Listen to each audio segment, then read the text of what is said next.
March 5, 1943. Over the Solomon Sea, northeast of New Georgia. The tropical sun glares off the waves as Marine First Lieutenant Kenneth "Red" Walsh struggles against the controls of his brand-new fighter. The aircraft bucks in turbulent air, its massive 2,000 horsepower Pratt & Whitney R2800 Double Wasp roaring like a wounded animal. Sweat beads on Walsh's forehead as he levels out and pushes the throttle forward. Behind him, the distinctive gull-shaped wings of the new F4U Corsair cast a crooked shadow across the ocean below. This is its first combat tour, and nobody, not even its pilots, are sure how this strange-looking fighter will perform when Japanese Zeros show up. Walsh glances at the engine gauges, then at his wingman to the right. "Keep your eyes open," he calls over the radio, the sound crackling through primitive wartime headsets. "Tokyo Express likes to come in low and fast." Far ahead, white dots appear against the blue horizon, tiny specks growing steadily into shimmering silhouettes.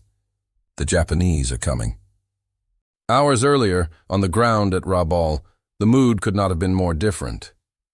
In the ready room of the Imperial Japanese Navy's Tainan Air Group, pilots in white flight scarves lounged around a chalkboard filled with maps of the Solomon Islands. Cigarette smoke curled through the air as mechanics tightened bolts on the fuselages of A6M Zeros just outside. Ensign Masujiro, Kiri Tanaka, tapped the chalkboard with a grin. "So the Americans finally send a new fighter," he said, emphasizing the word with playful sarcasm. "That crooked wing thing? It looks like a crane hit the hangar door." Laughter rolled through the briefing room. To the seasoned Japanese naval aviators, the Zero was still king of the Pacific Air War. Its unmatched agility, blistering climb rate, and killer turning radius had dominated the skies since 1941. Even the newer American models, Wildcats and Airacobras, felt sluggish and heavy compared to the nimble A6M. Commander Sadao Shinomiya, veteran of the early Philippines campaign, shrugged as he tightened his gloves. "The Zero remains the master," he declared confidently. "Whatever new toy the Americans bring, we will cut its wings." More laughter, but no one in that room had yet faced the F4U Corsair in a true dogfight. Back over the Solomon Sea, the stage is set for that meeting.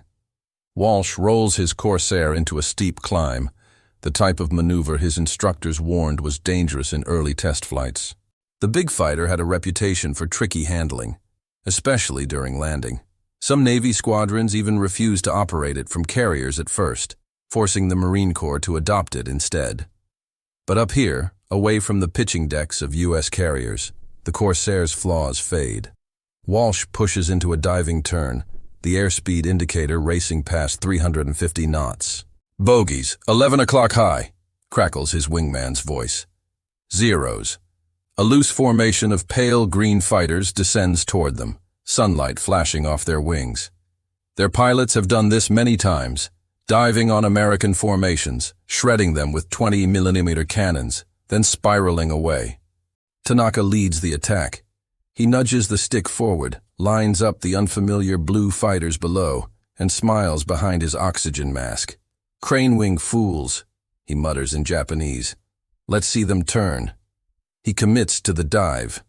Walsh yanks his Corsair up into a steep spiral climb. The double Wasp engine bellows, and the Corsair shocks the Americans themselves with how fast it accelerates upward. Zeros follow, expecting a traditional turning fight, the kind they always win. But something strange happens. As Walsh reaches the top of his energy climb, he flips the Corsair over and dives. Hard. The massive fighter drops like an iron anvil, air screaming along its wings. Its speed builds beyond anything Zero pilots are accustomed to seeing in an opponent. Tanaka tries to follow the dive, and instantly regrets it. His Zero begins to buff it, its control surfaces fluttering. He's chasing a heavier, faster machine built to withstand absurd dive speeds that would rip his lightweight Zero apart. Below him, tracer fire erupts from Walsh's 650 caliber Browning machine guns. Tanaka banks sharply to avoid the burst. The tracers shred through empty sky just meters from his tail. Up above, American radios erupt with astonishment. Jesus, did you see that speed? Corsairs don't stall in the dive. They hunt in it, but the fight is far from one-sided. Returning to altitude, 2 Zeros break hard left, using their superior turn rate to slide onto the tail of Walsh's wingman. The Marine pilot pulls his stick back desperately, but in a pure turning contest, the Corsair cannot match the legendary agility of the A6M. Within seconds, the Marine is in trouble, spiraling downward, a Zero locked onto his 6, cannons flashing. Walsh dives to assist, but the dogfight dissolves into chaos. Blue fighters and pale green fighters twist above the ocean, engines roaring, tracer fire carving bright arcs through humid air. For the next 10 minutes, neither side gains a decisive advantage. But one thing becomes clear. The Corsair is no crane-wing joke. It climbs like a rocket, dives like a falling star, and soaks up punishment that would tear a Zero apart. Tanaka breaks away, breathing hard inside his cockpit. Sweat runs down his nose. He's not laughing anymore. Far below, the shadow of the Corsair flashes across the waves. The bent-wing bird has arrived. March 5th, 1943.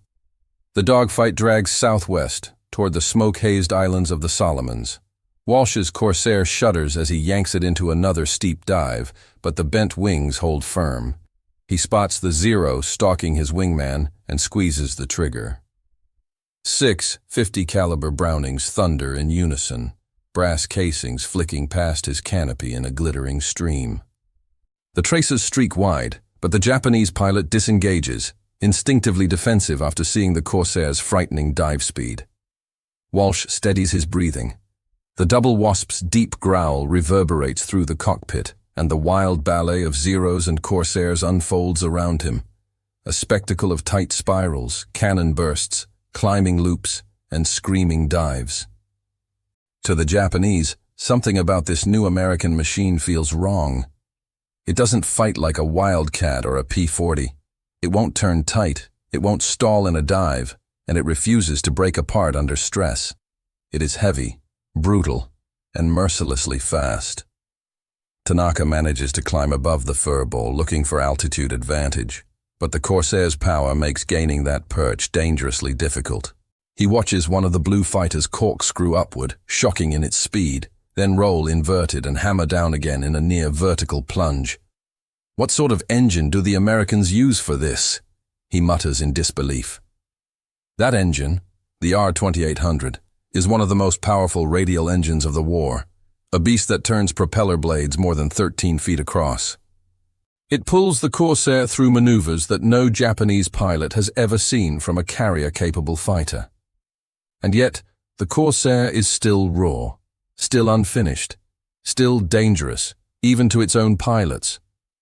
Hours after landing on the crushed coral strip at Henderson Field, Walsh shoves open the cockpit and drops to the ground. His flight suit is drenched in sweat. Marines swarm around the new fighter, poking at bullet holes scarring the wings. Mechanics shake their heads at leaks from the oil coolers, a persistent Corsair problem. Walsh pulls off his flight helmet, and a Navy photographer snaps a picture. A sweaty pilot leaning against a blue monster that still scares its own crew chiefs. Captain Harold Swede Carlson approaches, notebook in hand. How'd she perform? Walsh forces a grin. Fast as hell, climbs like a bat out of it, but she hates turning, and she'll kill you if you get sloppy on the landing. Carlson nods. The Marines don't have the luxury of rejecting the Corsair like the Navy did. The Navy's carrier commanders had already condemned the F4U after a series of brutal landing accidents. Deck crews called it hog nose for its long snout, which hid the flight deck on approach. Others called it ensign eliminator. For now, it is a land-based fighter, a Marines machine. Over in Japanese-occupied Rabaul, the tone shifts as combat reports come in. Pilots no longer laugh about bent wings or cranes. Tanaka stands before the same chalkboard that hours earlier echoed with jokes. Commander Shinomiya listens silently as Tanaka explains the Corsair's strengths. They do not turn, Tanaka says, tapping a diagram, but they climb unnaturally fast, and when they dive, we cannot follow at full speed. Our controls become useless. He hesitates, then adds something rare for a Japanese fighter ace in 1943. We must not pursue them into the dive. Silence fills the briefing room. Every pilot there has lost a friend chasing an American aircraft too fast and too deep. Over the next months, the Corsair spreads to U.S. Marine and Navy squadrons across the Solomons. Pilots experiment, train, and adapt. They learn that the Corsair is not a Zero fighter. It is a Zero killer. Marine Major Gregory "Pappy" Boyington develops new tactics at VMF 214, the Black Sheep Squadron, operating from Vella La Vella and later Bougainville. He teaches his pilots to avoid turning contests entirely. "You dive, you blast, you climb," Boyington growls during briefings. "No hero turns. You turn with a Zero, you die like a Zero." His unconventional style, paired with the Corsair's raw power, begins shaping the air war. The Japanese adapt as well. Veteran Zero pilots alter their approach patterns, using vertical scissors and high yo-yos to force slower fights. But the attrition is shifting. Japan cannot replace its aces as fast as America produces new pilots and new machines. By late 1943, the Corsair's heavy firepower and ruggedness create chilling scenes over the islands. Zero's pepper Corsairs with 7.7mm rounds that bounce off armored plate, while American 50 cal slugs rip through fragile Zero airframes. At dusk, over Bougainville, smoke trails stretch across the orange sky.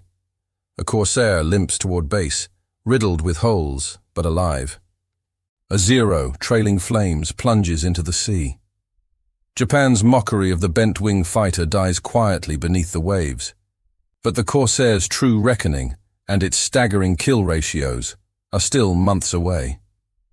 January 15, 1944, Bougainville, Northern Solomons.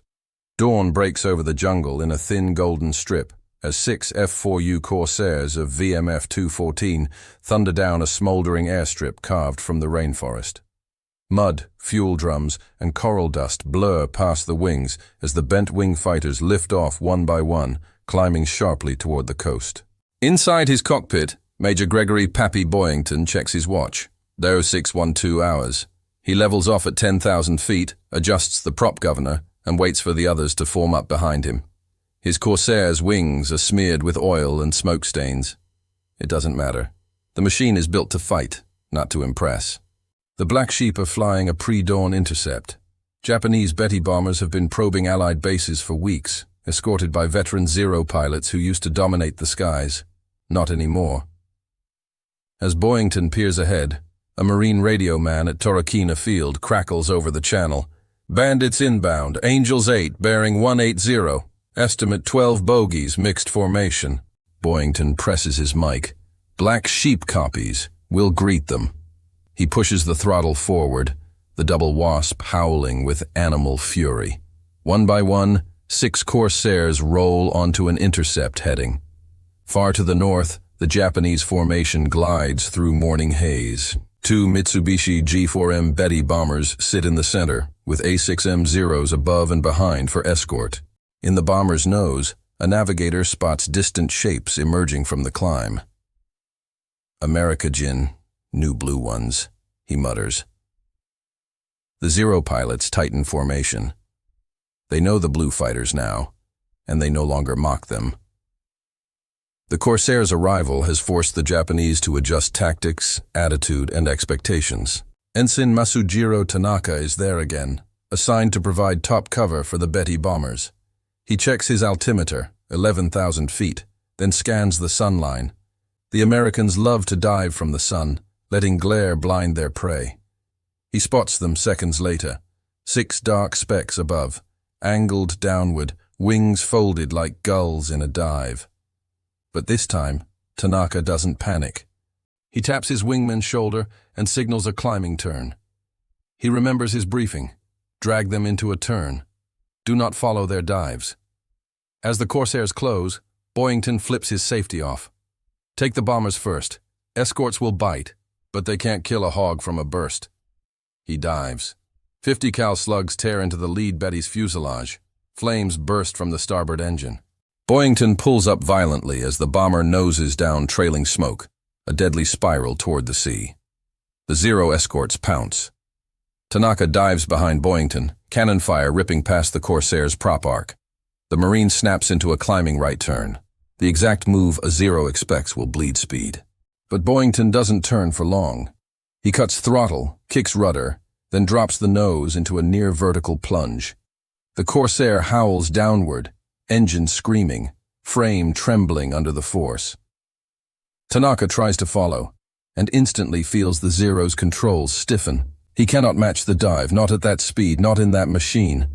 Another Corsair streaks past him in the opposite direction. Tanaka barely flinches before tracers chew across one of his squadron mates, severing the Zero's fragile fuel line. The Japanese fighter erupts into fire, spiraling downward. Within seconds, the sky becomes a killing ground. Betty bombers scatter. Corsairs loop upward and dive again with terrifying predictability. Kill in the dive, escape in the climb. The Zeros turn desperately, but the Americans refuse to play the turnfight game. Boyington's voice cuts through the din. Climb, climb, don't dogfight, drag them up. Two Corsairs zoom skyward, dragging Zeros behind them. As predicted, the Japanese fighters begin to lose steam. Their lightweight engines cannot climb at that angle for long. The airframe isn't built for energy fights. Boyington watches from below like a shark in dark water.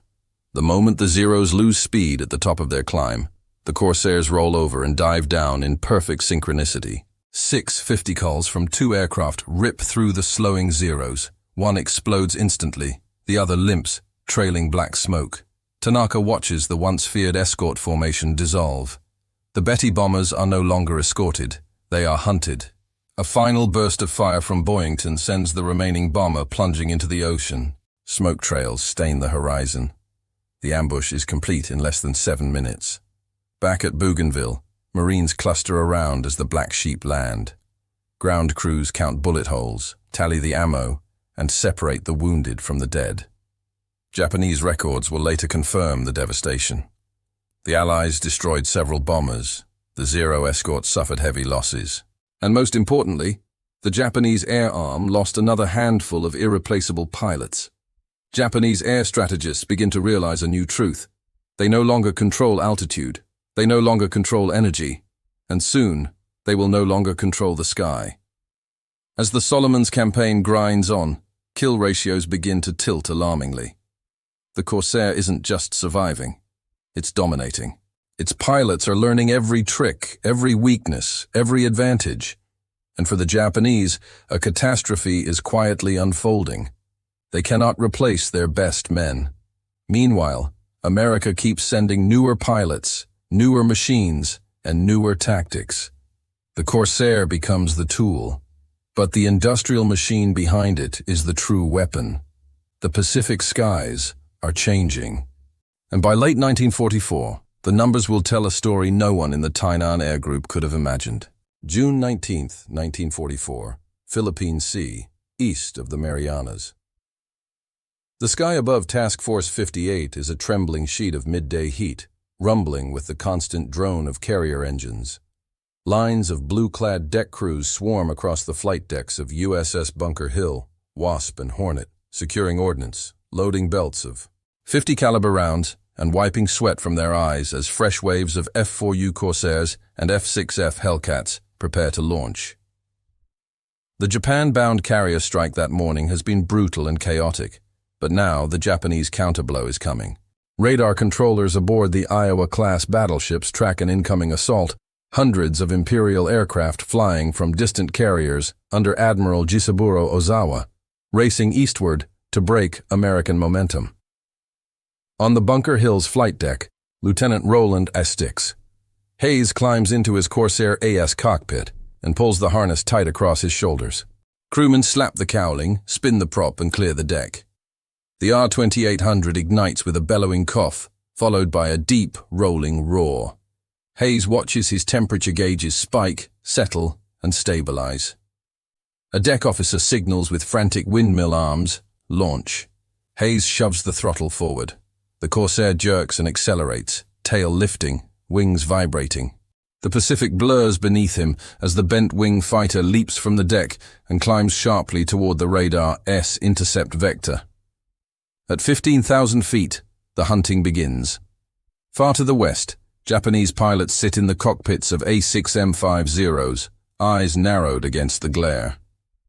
For years they trained to expect American formations that turned when pressed, climbed sluggishly, and dove away to escape. Their instructors taught them that aerial warfare was a ballet of finesse and turning arcs. But the doctrine they learned was forged in 1941, and it's now 1944.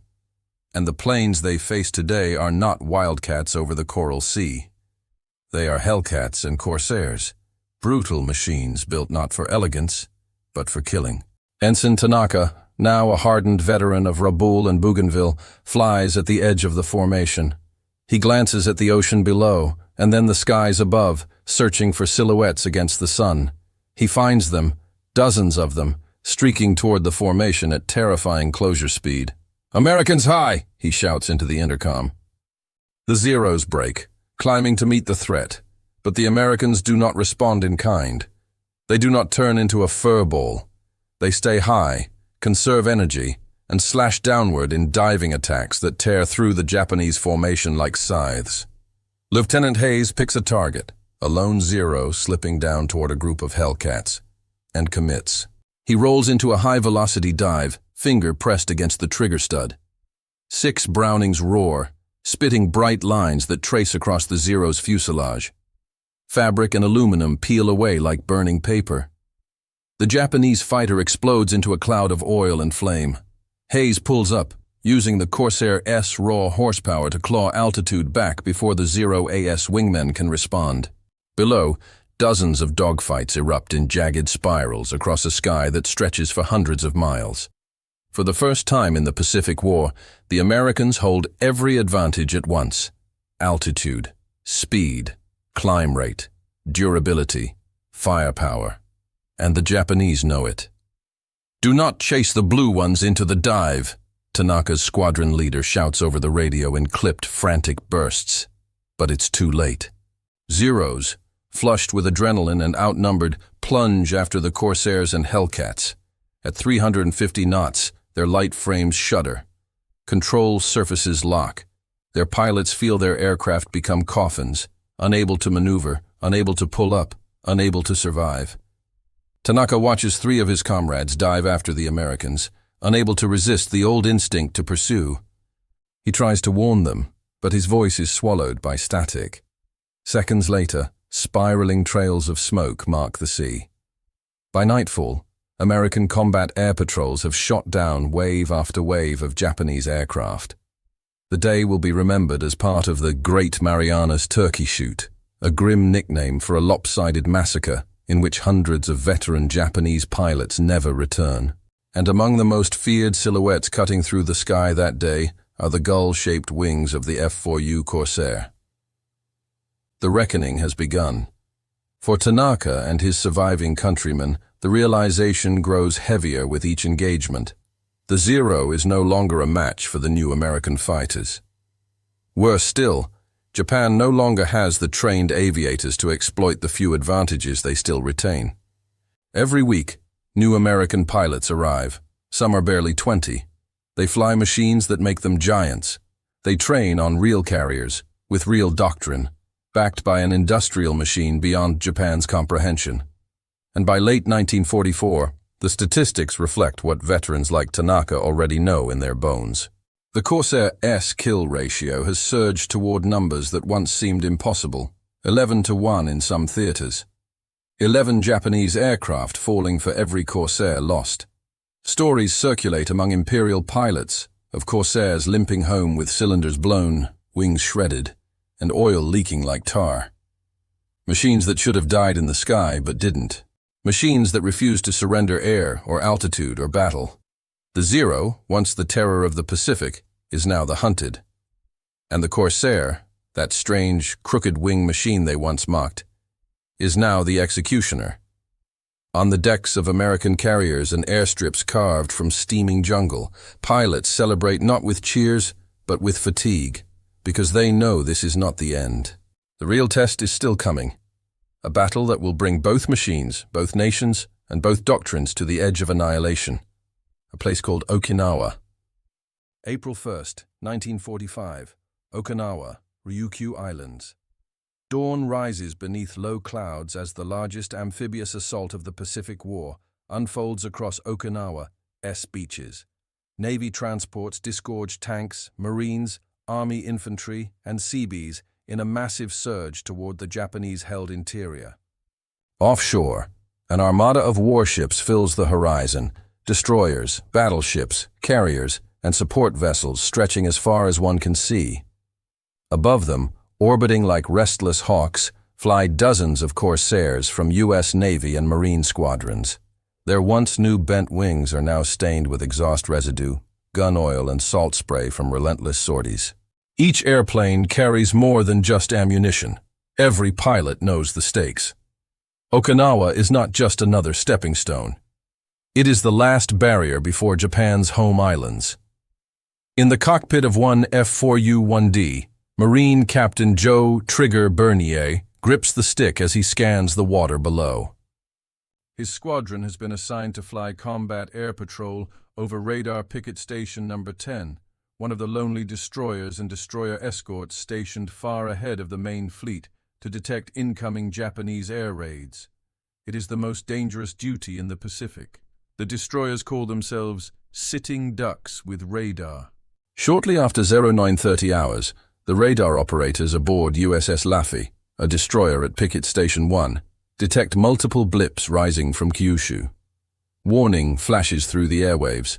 Raid inbound. Multiple bogies. Possible special attack units. Special attack units is the increasingly common euphemism for kamikazes. By spring 1945, Japan knows it cannot win the air war by contesting altitude and maneuver like Tanaka once tried near Bougainville. Instead, it throws human lives at steel hulls. The Zero, once a duelist, is now a guided missile. Within minutes, the first wave screams over the picket line. Zeros stripped for suicide missions dive at 400 knots, wings quivering, engines roaring, pilots locked on target. Bernier sees them first, pale dots racing low over the water, sunlight glinting off canopies. His wingman calls out, "Bandits 2 o'clock low! Diving fast! Engage!" Bernier orders, nose already dropping. The Corsairs plummet into the attack, guns chattering, tracers arching across the waves. One kamikaze explodes mid-air, showering the sea with burning debris. Another swerves violently to avoid a burst, missing the Laffey by meters before slamming into the water. But more break through. Too many and too scattered to intercept. A Zero roars down the destroyer's deckline and smashes into the aft gun mounts. The explosion sends a column of flame skyward. Bernier's voice crackles, breath strained. "More inbound, 12 o'clock, keep firing, keep firing!" The sky becomes madness. Machine guns roar from the decks of American destroyers. Corsairs wheel overhead, diving and climbing in frantic arcs. Some kamikazes come so low that Corsair pilots nearly skim the waves trying to intercept. Captain Bernier lines up another Zero diving toward the USS Pickens. He fires a long burst. The aircraft clips a wingtip into the ocean, cartwheels, and vanishes in a geyser of spray. But even in victory, the Corsair pilots watch helplessly as others punch through. One hits the destroyer bush, another slams into Colhoun. Ships vanish behind clouds of smoke. Others struggle to stay afloat. The Corsair pilots fight not for air superiority now, they fight to keep sailors alive. On the ground, defending airfields such as Yontan and Kadena, Marines witness firsthand the savagery of the kamikaze campaign. Jose crews wash blood from runways after Japanese pilots attempt crash landings between Corsair revetments. One Zero manages to slide between parked fighters before exploding, a scene recorded in war diaries as both horrifying and surreal. By this stage of the war, Japan's remaining Zero pilots are young, barely trained, and terrified. Veterans like Tanaka are rare. Those who survived Rabaul, Bougainville, and the Philippine Sea either died in battle or returned to Japan to train youths for suicide. The once proud doctrine of maneuver air combat has been replaced by a doctrine of sacrifice. Tanaka himself, battered by 3 years of war, now serves at a training field on Kyushu. Inevitably, he sees the younger pilots, boys, really, boarding aircraft for one-way missions. His life has come full circle in the most tragic way. The Zero he once trusted to outturn the world is now stripped of guns and armor, fueled for a single burning dive. Meanwhile, Corsairs evolve. Bernier's F4U 1D isn't just a fighter. It's a fighter-bomber, capable of carrying rockets, bombs, and napalm. The bent-wing bird now supports ground troops, hunts shipping, and intercepts air raids. Its versatility turns it from a duelist into a battlefield predator. And as the battle for Okinawa stretches into June, the statistics cement a final truth that no one in 1943 could have guessed. The Corsairs' kill ratios soar. Its survivability remains unmatched. Its pilots dominate both dogfight and interception roles. The Japanese Army, Navy, and Air Arm crumble under the industrial and tactical pressure. The laughing mockery of 1943 gives way to stunned silence in 1945. After Okinawa, the war will soon end, but the Corsairs' legend will continue. In the final days of flight over the Pacific, pilots write kill counts beneath canopies, carve names into gun covers, and watch sunsets over waters filled with wreckage. And somewhere on an airstrip in Japan, Tanaka hears the distant thunder of American engines as the Empire prepares to surrender. The skies will never belong to the Zero again.